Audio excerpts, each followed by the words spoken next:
Cada um Cada um leva, faz, cada um faz cada o que um leva a vida quiser. do jeito que quer. Eu não vou intrometer na sua vida, mas eu tenho a minha fé. Não, peraí, eu e o Mandíbula, a gente não tem nada. Mas eu tô falando assim, se o Mandíbula aqui quer casar com outro cara, deixa. É coisa dele. É. Mas Isso, qual é a sua até posição em relação a isso? nenhuma. Minha posição é neutra nessa história. Ué? A minha questão é eu sou um parlamentar. A questão deles era outra. Vou te explicar. Comissão de Direitos Humanos. Tá. Eu só fui descobrir por que brigaram comigo quando terminou a Comissão de Direitos Humanos, no ano. Porque Por quê? é por um ano. Só pergunte por quê. Por quê? Porque Eu já tinha perguntado por quando quê. termina, eles colocam na minha frente um documento. Deputado, o senhor como presidente ajuda a indicar o orçamento, parte do orçamento da União, para o tema da sua comissão. As comissões temáticas, elas ajudam a influenciar o orçamento do governo. O orçamento da União, a LDO, Lei de Diretriz Orçamentária, tudo que o governo pega no ano todo, que ele prevê que vai arrecadar, a Câmara dos Deputados é que destina o dinheiro. 10% vai para educação, isso aqui vai para saúde e tal. As comissões temáticas têm o direito de indicar X milhões para qualquer coisa. Eu não sabia. Aí eu falei, me mostra aqui para onde que era indicado a Comissão de Direitos Humanos antes. 20 anos. Só para o movimento gay.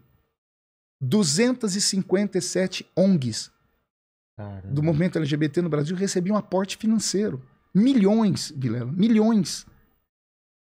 Pois bem, naquele ano eu entendi. Sabe o que eu fiz? Falei, rasga isso aqui e vamos indicar para direitos humanos de verdade. Orfanatos, creches, mulheres espancadas por maridos, crianças que sofreram abuso, os quilombolas, que são os herdeiros, os herdeiros dos escravos que ajudaram a construir o nosso país. Vamos pegar aqui, vamos dedicar aqui parte desse dinheiro para a questão Nós falamos aqui no início, a gente está falando aqui sobre você adotar uma criança, sobre adoção. Eu dizimei o dinheiro para todo esse lugar. De 2013 para cá, acabou as manifestações do movimento homossexual. Por quê? Porque acabou o dinheiro. Acabou o dinheiro. Eu sofri no início 90 dias, porque durante 90 dias todos eles iam na porta das minhas igrejas e moravam lá, montavam barraquinhas. Não deixavam ninguém entrar nem sair. Tiravam roupa. Entravam dentro dos cultos dando beijos, se agarrando. E como eu era contra isso, eu me tornei o homofóbico, entendeu? Quando eu falei que não queria que eles beijassem na frente das minhas filhas, além de beijar na frente das minhas filhas, esfregavam o órgão genital na cara das minhas crianças na entrada das nossas igrejas. Então, é assim que o movimento... Eu não sou contra a pessoa ter uma orientação sexual diferente da minha. Jamais. Eu sou um cristão. Eu oro pelas pessoas. Eu recebo pessoas assim todos os dias. Eu tenho amigos. O pessoal que cuida do meu cabelo são meninas assim. São da minha família. Minhas filhas têm amigos que frequentam a minha casa. Então eu nunca fui. Mas a imprensa, quando ela quer te transformar num monstro, estão transformando o presidente em genocida. Ué.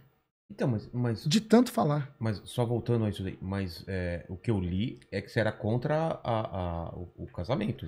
Contra o casamento, sim. O casamento... Não a união. Deixa eu tentar... Não, a união estável não, jamais. Porque a união estável, ela já é...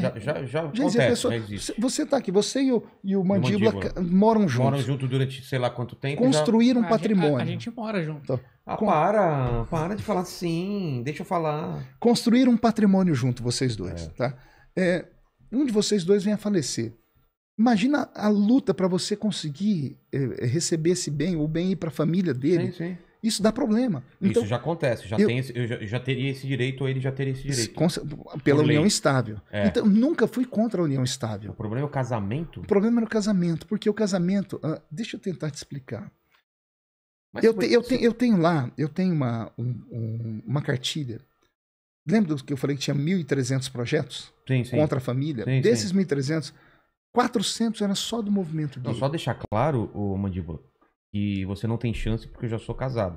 Só para não deixar essa abertura para você imaginar alguma coisa que possa estar contra. Ele levantou essa bola, você pode criar uma história na sua cabeça, criar expectativas. Eu já te falo que eu sou casado e sou muito bem casado, então não tem chance. Tá bom? A gente passa tanto tempo junto nesse porão. Mas deixa a gente conversar aqui, cara. Vocês querem um fundo musical?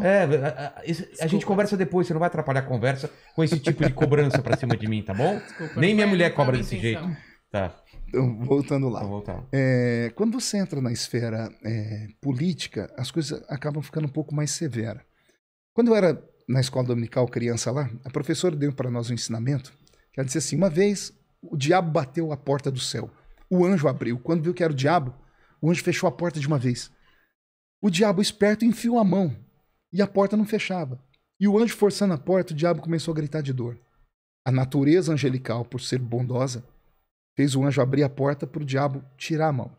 O diabo, em vez de tirar a mão, enfiou o braço. O anjo desesperou, tentou fechar a porta.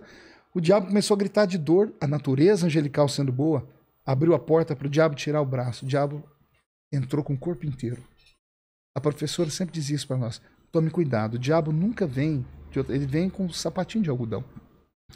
O movimento gay, se você ver, desde que foi aprovado o casamento gay, o número de casamento é tão pífio. É pífio.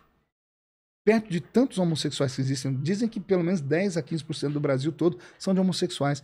Se você vê quantos casamentos foram feitos perto do que é, então não é a luta pelo casamento. É a luta por um todo. Mas esse não é mais um motivo para não se preocupar? Você entendeu a minha pergunta? Sim, eu entendi. Tá. Eu vou chegar lá. Ah, tá. Existem outras nuances. Tá. Eu fui para um debate na UNB, lá em Brasília. Eu falei, Jesus, eu tenho que entrar com uma escolta aqui. Universidade lá de Brasília. Pensa, pessoal progressista. Ah, tá. E eu entrei dentro do campus deles, lá eles têm uma rádio, como eu estou aqui. Sentou eu, uma advogada que criou um livro só de direitos de homossexuais, o jornalista que era homossexual e mais 2 líderes de movimento. Na frente, 200 estudantes. Eu falei, você é trucidado. Aí quando eles começaram a conversa, eu falei assim, olha, fizeram ambiente hostil quando você chegou. Exato. Fizeram perguntas para mim, eu falei assim, eu quero responder aqui, mas dentro do que é certo. Vocês estão perguntando para o pastor ou para o deputado? Aí eu falei, não, para o pastor. Eu falei, quer falar com o pastor, vai na minha igreja. Me convidaram aqui como deputado. Ah, então queremos ouvir o deputado. Então eu falei, como deputado eu posso falar, vamos lá. Por que o senhor é contra o casamento gay? Diz, porque a Constituição diz que o casamento gay não pode acontecer.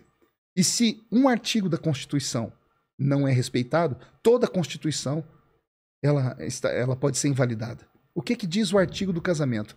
A união estável entre 2 pessoas de sexo oposto poderá ser transformada em casamento, vírgula, e a explicação para proteção do Estado. Como assim, proteção o que é a proteção? O que é o Estado? O Estado é o Brasil. Câmara Cascudo disse assim, o maior produto do Brasil é o brasileiro. Se o maior produto do Brasil é o brasileiro, o que mantém a nação são os filhos que ela gera. Tá. Do que adianta você é um fazendeiro, você tem terras e mais terras, ou você não tem filhos. Quem vai cuidar quando você se for? Então, a proteção do Estado são os filhos que vão nascendo do Estado. Pois bem, por que o Constituinte de 88 entendeu que a união estável de pessoas de sexo oposto poderiam ser transformadas em casamento? Porque um homem e uma mulher geram filhos. Sim. Os filhos são produto do casamento. Com o produto do casamento vem a proteção do Estado. Então, eu sou, como deputado federal, guardião da Constituição Federal. Porque se eu não guardo esse item... Mas isso pode mudar? Dá para ser mudado? Nós vamos chegar lá. Tá. Você vai entender por que a minha briga da esquerda e por que eles me odeiam. O normal, o que é? A Constituição tem um item na Constituição que não dá certo, você apresenta uma proposta de emenda constitucional. Tá. Chama-se PEC. É tentar remendar mesmo. Exato, é um remendo. Você apresenta uma proposta de emenda constitucional. Eu acho que aquilo lá não está tão certo mais, eu vou tentar remendar. Exato, aquilo é uma lei muito atrasada, tá. Então vamos melhorar ela. Então tá bom. Como é que se muda como é que se muda a Constituição? Você primeiro tem que ter o seu projeto e ter o apoio, um deputado ou um senador. Tá. Ter o apoio de 171 pessoas, é 1/3 do parlamento, para ela começar a tramitar. Entendi. Eu consegui as assinaturas da PEC. Ela vai para a mesa vai olhar se aquilo faz sentido ou não. Se fizer sentido, ela começa a tramitação dela de que forma? Abre-se uma comissão especial, tem um relator, um presidente, um vice-presidente, deputados que são contra, deputados que são a favor. Vão haver debates. Vai ser feito audiências públicas. Vão se chamar executivo, legislativo, judiciário, pastores, padres, movimento gay, quem apoia, artistas. E depois de tudo isso, o relator, ao ouvir todo mundo, vai fazer um relatório. Tá. Eu acho que tem que ser feito a mudança. Ou acho que não tem que ser feito. Feito isso é votado primeiro ali e depois é votado no plenário da Câmara. Para passar no plenário da Câmara, precisa ter 308 votos. De quantos? Maioria de 513. 2/3 tem que assinar. Porque você está mudando a Constituição de uma nação. A espinha dorsal. Pois bem, nunca apresentaram uma PEC para mudar o casamento gay. Como assim nunca apresentaram? Jean Willis nunca apresentou, nenhum deputado nunca apresentou. E você imagina por quê? Sim, porque sabe que não passa. Ah, tá. Porque o parlamento é conservador. Não, mas ele pelo menos tentaria. Por que não tentou? Só ele pode dar essa resposta. Nunca tentaram? Nunca pediram a minha assinatura. Porque a emenda, fica alguém lá nos corredores ou manda para o seu gabinete. Se é a favor. Eu estou lá há 12 anos. Mas nunca chegou lá. Não pode ter alguma coisa tramitando que não tem, porque como? é só PEC. É só a proposta de emenda à Constituição para mudar isso. Né? Então, veja só, nunca apresentaram. E se apresentaram, ninguém conseguiu as assinaturas. Se você não consegue as assinaturas, não vai para frente. Agora, se você não consegue as assinaturas, tem um porquê. O parlamento representa quem? O povo. O povo. Se a maioria não quer, é porque essa maioria representa o povo aqui, que é a maioria que também não quer. E você vai fazer o quê? É a democracia. A maioria vence. Como a esquerda não consegue votar essas porcariadas lá, o que ela faz? Ela encontrou um jeitinho brasileiro. Ela vai e judicializa. O que é isso? Leva para o Supremo Tribunal Federal. Tá. Aí o Supremo Tribunal Federal, que tem 11 homens de toga, homens e mulheres de toga, que não foram eleitos com nenhum voto foi dado a eles, eles chegam lá e dizem assim, não, olha, é o seguinte, a Constituição está errada,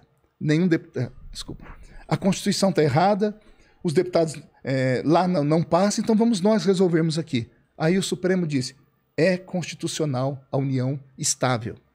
Até aí tudo bem, porque o que foi votado foi a união estável. Essa eu entendi. O senhor ministro, como é que é o nome dele? O Joaquim Barbosa, era então o presidente do CNJ, Conselho Nacional de Justiça. Como ele viu que esse processo passou no STF e lá os ministros entenderam que o casamento podia ser constitucional, falou, se a união estável a união civil também é, da cabeça dele. E criou-se uma jurisprudência no CNJ. E foi aprovado o casamento homossexual no país inteiro.